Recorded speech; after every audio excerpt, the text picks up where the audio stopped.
నచ్చితే వచ్చిన లైక్ చేసి సబ్స్క్రైబ్ చేసుకొని నా ఛానల్కి సపోర్ట్ చేసేయండి. మార్నింగ్ దోశలేయంగా ఒక 2 దోశలకి పిండి మిగిలిపోయిందండి. అది పొంగనాలు వేయాలన్నా ఏదేయాలన్నా కూడా సరిపోదు. అందుకని అందులో 1 కప్పు గోధుమ పిండి కొద్దిగా ఉప్పు కలిపేసి మూత పెట్టి ఒక హాఫ్ అన్ అవర్ పక్కన పెట్టేశాను.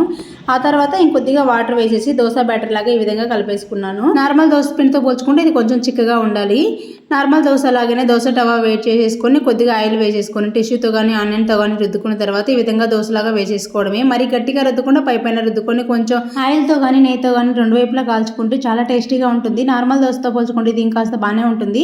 పిండి పులవకపోయినా కూడా టేస్ట్ మాత్రం చాలా బాగుంటుంది. దోశలు కూడా ఎర్రగా వస్తాయండి. ఒకసారి తప్పకుండా ట్రై చేయండి. దోశ పిండి లేకపోయినా సరే అప్పటికప్పుడు కొంచెం గోధుమ పిండి కొద్దిగా ఉప్పు వేసేసుకొని ఈ విధంగా వాటర్తో కలిపేసుకున్నారంటే దోశలు బాగా వస్తాయి. ఒకసారి తప్పకుండా ట్రై చేయండి.